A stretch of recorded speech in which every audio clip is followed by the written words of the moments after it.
Well, hello, ladies and gentlemen. 'Tis I, the Jabbering Magpie, bringing you more Shadowrun Dragonfall. If you don't remember from last time, we're about to kick Satan in the face. Yes, literally Satan. In a very, very lavishly furnitured, cabin full of cultists with exceedingly large bears. Pretty sure the German bear population's pretty low. Wasn't here. Did say that I wouldn't go into places, but fuck it. Let's inspect things. Large book. An ostentiously large tome sits cradled on this pedestal. The paper is robust and fibrous, and the book has been expertly stitched. A steel plate running along the book's spine anchors it to a pedestal. Glory stares down at it, frowning. Harrow's manifesto, the handcrafted line of bullshit that he feeds to his initiates. We all ate it up with a smile and came away convinced that he was a genius. She leaves through the pages with an articulated finger. It looks like he's expanded it over the last few years. It's at least twice as thick as it was when I lived here. Maybe there's something in there we can use. I wouldn't want to hang around long enough to find out. This is Harry's personal library. Used to experiments in here, Mags. There were dangerous things in here, Mags. 6 things. I was never allowed in this room without Harrow. Nobody was. He said that it was for our safety, and I think that he was telling the truth. I feel uneasy being in here. I don't want to stay any longer than we have to.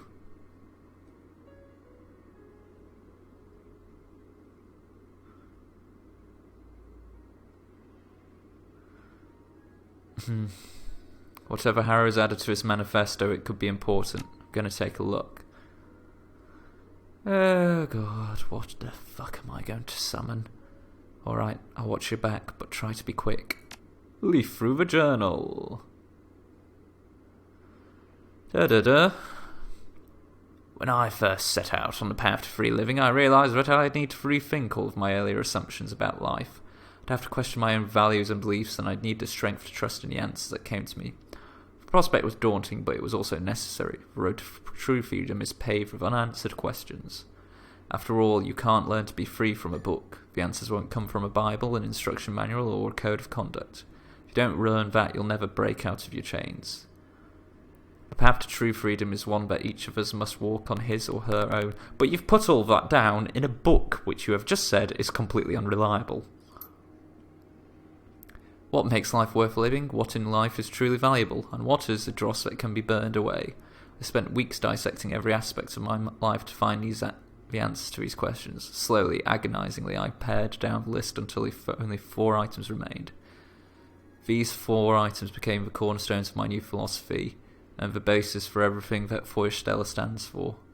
Are they tits, money, drugs and alcohol? Yeah, love. Love, the first cornerstone and most important. Without love, life is bland and meaningless. Without love, we might as well be machines. Love what you do, love the people around you, but above all, love yourself. That's actually very good advice. Love yourself, people. Self-determination, the second cornerstone. Each of us must be his or her own shepherd. No more gods, no more kings. Your life is your own. Lash out against anyone or anything that tries to treat like a property. An assault on your freedom is assault on your whole being, and it must be met with equally ferocious response.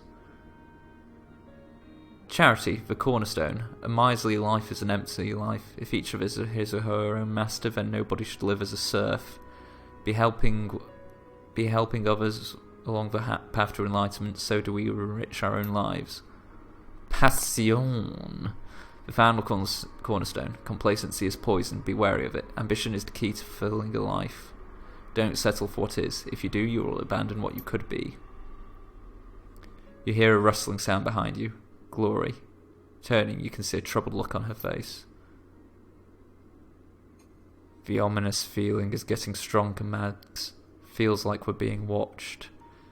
Continue reading, this is gonna be fun.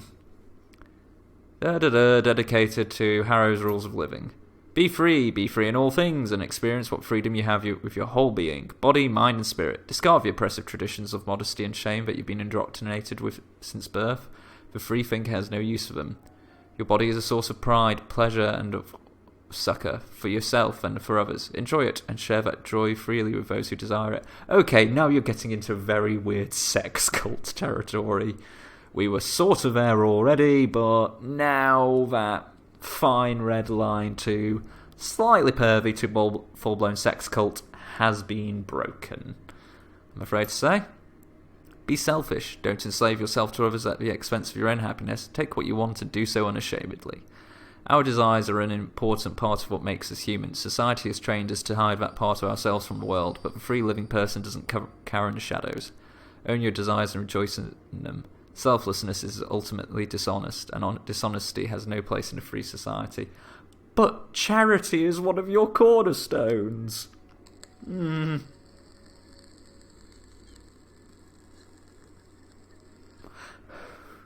said you would build up and be charitable to people, and now you've gone full fucking objectivist.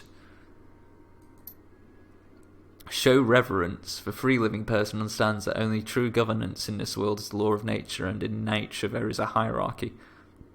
The rabbit doesn't question the wolf. The mouse does not wonder why it must run from the cat. They do because they must. Their survival depends on it. As in nature, so it is at Feuersteller. Know your place in the food chain, and understand the mechanisms by which you can better yourselves. Again, the construction of hierarchy is going against your previous belief of no more serfdom, a serf is not free, and also personal freedom, as you're instilling them into a hierarchy. This is getting weird. You leaf forward, find there are at least 20 more pages worth of rules, each is worded vaguely enough to have multiple interpretations. Fuck you. Oh, I don't have an academic thing. Seriously? Doublespeak.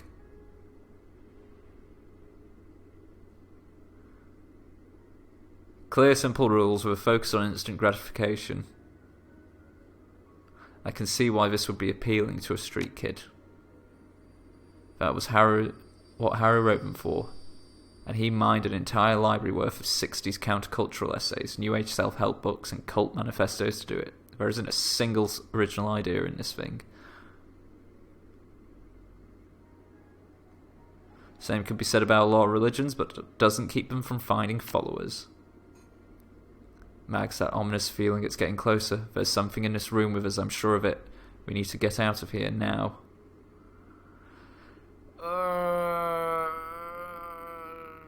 Come on, we're gonna beat up Satan. I'm gonna keep reading. You keep an eye out, I have to finish this. There might be something in here we need. Final page of the manifesto devolves into semi-cohesive ransom about anarchy, social Darwinism, free love, and a horned god. Yay! Now those are 4 fucking pillars you can build a society on.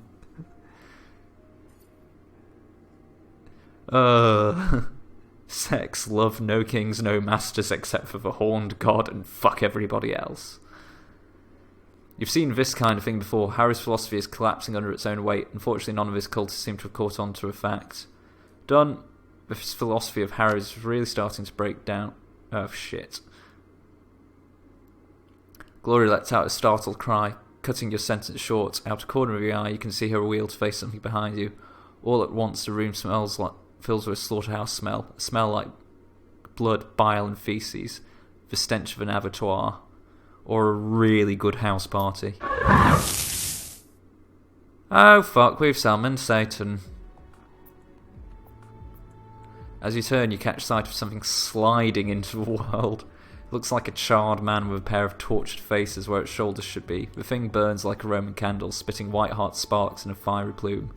An oily substance runs down between its dangling legs and splatters onto the floor, and where those drips land, they burn. Mags, look out!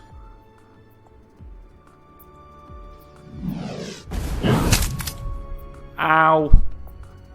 Pain. Mr. Tumnus! Come help Daddy.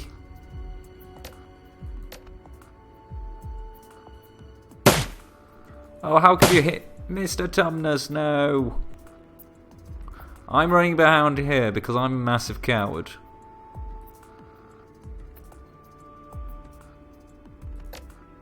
Glory!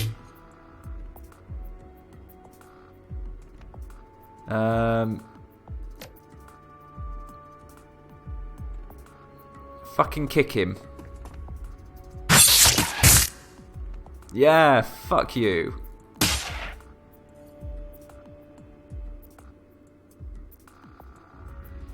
Eat grenades, Satan.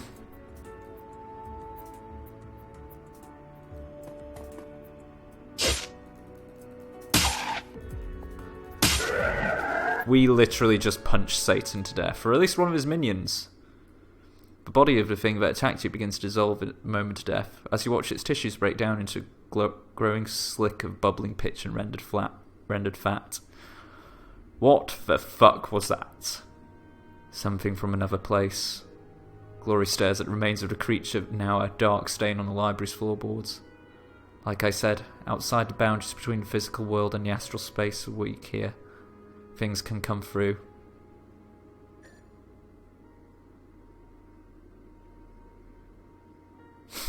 I love that. A headless abomination that just pissed lighter fluid onto the floor and tried to burn us to death.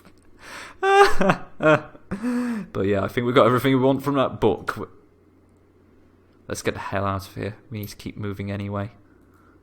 Hopefully nobody noticed us fucking about with Satan. Oh, I can't hack the terminal. Too stupid. Too stupid to hack terminals. Do I even have the character points to... Am I close to such things? Decking 5. No, I need 3 more karma. Not going to happen. Or at least not right now. Alright, well that was fun. What's through door number 2 of the satanic cult? Let's raid the fridge. As you open the refrigerator door, a whiff of ammonia sticks in your nostrils. Watery light glints off the door's polished interior. The fridge is stacked full of large plastic bins, all tightly sealed and neatly labelled. It's hard to tell through the opaque plastic, but they appear to be full of meat. Oh god, is it human heads? You pop the lid off a container and take a closer look. First thing that hits you is the smell. The meat in here is beyond rancid. White mould frosts the side of a bin, and it's all that you can do to keep from gagging.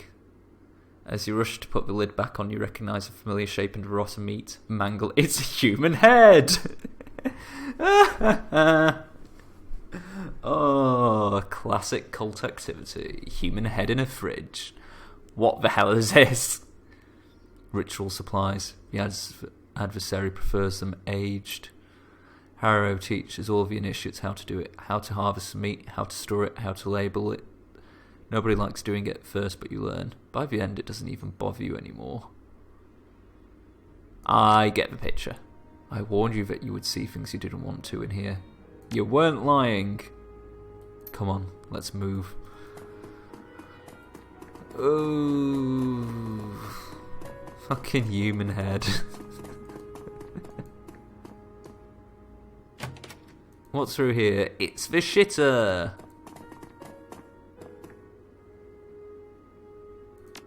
Well, I'll take this.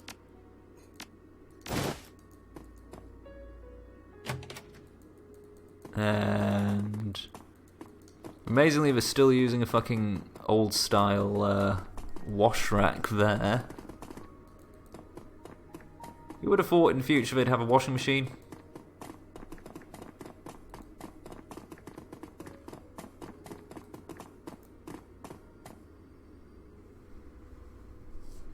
This is the Initiate's dormitory. The new arrivals brought here. There's still hope for these kids' mags. Harrow hasn't had a chance to ruin them yet. Good to know. We'll try and get them out of here. Wait, listen. Movement in the other room. Listen closely. You strain your ears to listen. Soft voices from inside of the room come drifting out of a nearby vent. You hear a woman's voice. The sound is crisp, smooth and sweet, and it instantly puts you at ease. Calm now, dear. It's probably nothing. No need to worry yourself. We're so far off the beaten track. We don't get a lot of visitors. Out of the corner of your eye, you can see Glory's back stiffen. She flinches as though she's been stung. Another voice, high-pitched and pleading, an adolescent boy. But what if somebody is someone? No, wait. What if it is someone? What if the bad people have followed us? What if they followed me here, and they've come to... Well, then we'll send them away. You're perfectly safe here. You have to believe that. Don't worry, dear heart. Harrow won't let anyone hurt you. Not here. Not in this place. Not ever again. Are you certain, Marta? Positive. Be calm, all of you. As long as you're here with us, nothing bad will ever happen to you. Is that your martyr, Glory? Not mine, Harrow's. But she's the martyr from my story, yes. What do you want to do? I don't know. If she's still here, she'll be Harrow's number one, my old position. He had his way with all of us. He was always sweet on Marta. Part of me wants to kill her. She's the reason why a lot of kids wound up here, including me. But there isn't time. There isn't. That's what we're here for.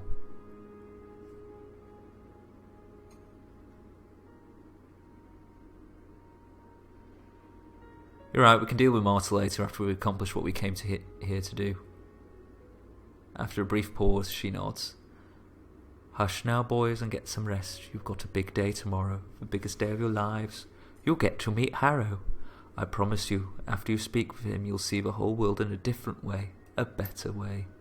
All right, Marta. Have a good night. You too, dear heart. All of you. You hear the distant sound of a door sliding shut. Let's go, Mags. We need to deal with that shrine. Let's do it.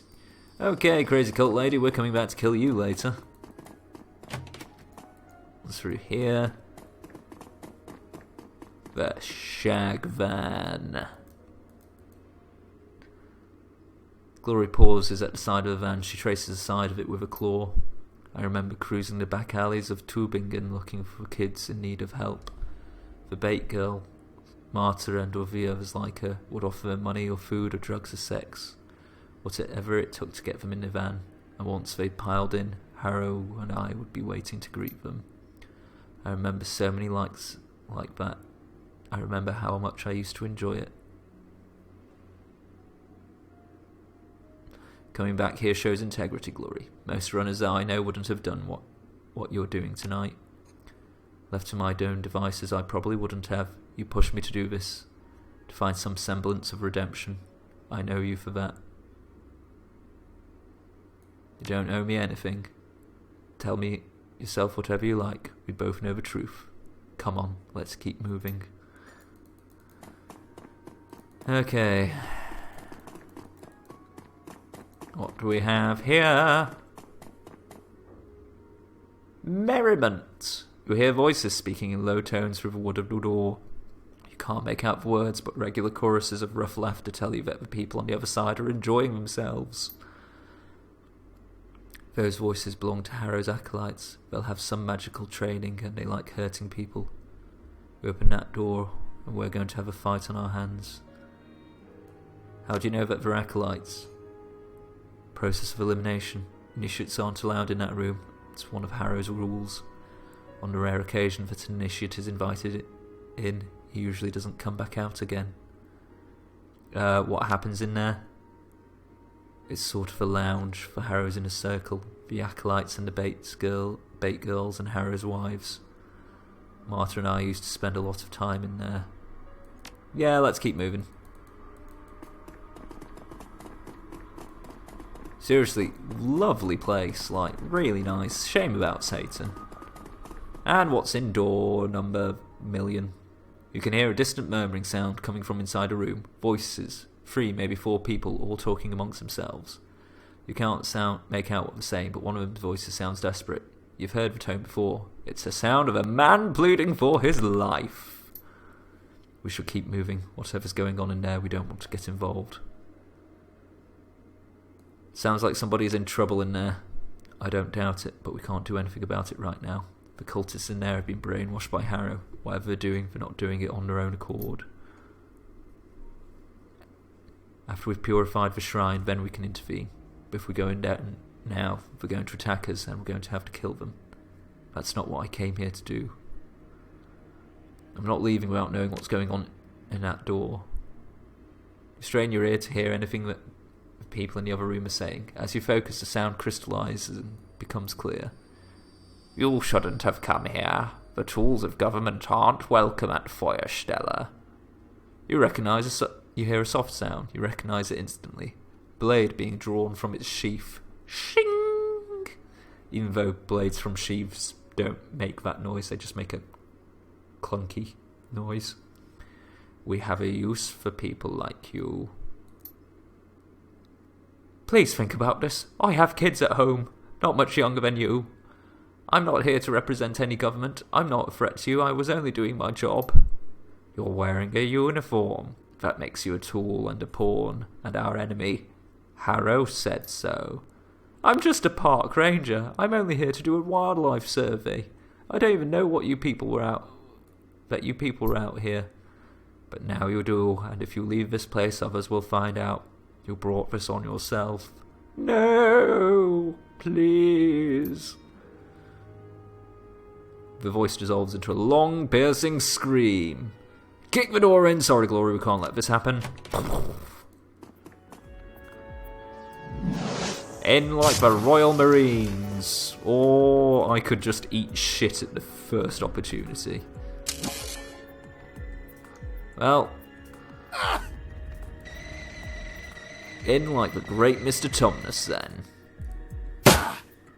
Boom. I will be cowering here if you need me. Glory, activate the fucking adrenal pump. Get in there and shred him. Oof. Yeah, killing teenagers.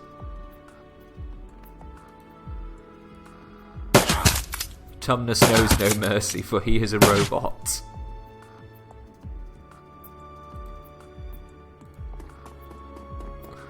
And shred. And shred. Sorry if you knew these people, Glory. Sorry I'm not helping, I'm an abject coward. Finish him. Oh well, at least we saved a man.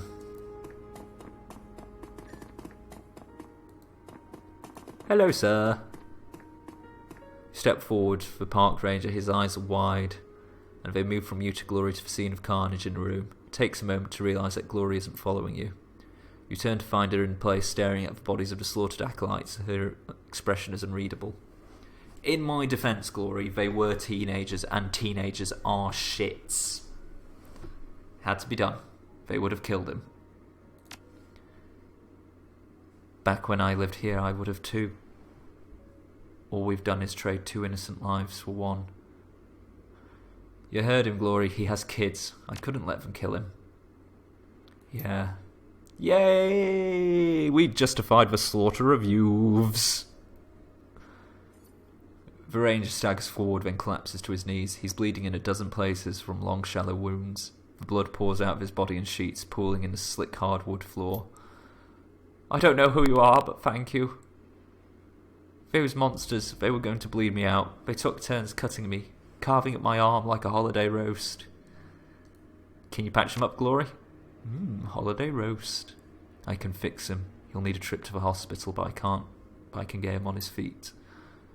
Blah, blah, blah. Glory gets to work, staunches the worst of the bleeding. Thank you. I think that I can make it out of here on my own. My truck isn't far from here. When you get to the hospital, people are going to have questions. What are you going to tell them? What do you want me to say? Get help. I want the world to know what's happening here. If that's what you want. I owe you my life, Fraulein. I owe you both. Glory steals another glance at the dead cultist. She looks back up at the Rangers and gives him a curt nod, not a cult nod. When they took me, they confiscated my gear. I saw them stash it in a vent in the garage before they dragged me in here. I don't need it, it'll only slow me down. I'll take it, thanks. Ooh, a telly. Glory stares at the old Trivid player. When she speaks, her voice is flat. It's unbelievable how little things have changed.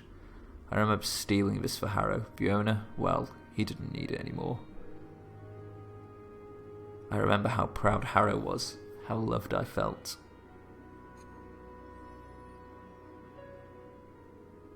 He was using you, just like he uses everyone else. You said so yourself. Of course he was, but he couldn't have done it if I hadn't allowed myself to be used. Let's keep moving. You stole that? That thing's massive. Like, where do you fit that in you? There was a guy in my hometown who stole, like, well, actually, it was a homeless dude. He managed to steal 4 frozen turkeys from a supermarket. Quite frankly, if you're able to steal 4 frozen turkeys and sequester them around your person, you fucking deserve those turkeys. No charges pressed. Like, you know? Some things have to be respected. And that was a shit ton of medical supplies. Excellent. I'm sure he could have used those to patch himself up, but never mind, he doesn't need them. And I think this is a good place to leave it, folks. We beat up a demon that pisses fire, quite literally. And there's a weird fucking Satan head on that door. Great. So, I do hope you enjoyed that. I know I certainly did. Do catch us again next time for a spot more Shadowrun Dragonfall. If you enjoyed this video, please leave a like, a comment, a subscribe, or a dislike, or generally your thoughts and theories on shooting teenagers. Actually, don't do that. That could possibly get me in a lot of trouble. Anyway, I wish you the very tattiest of byes.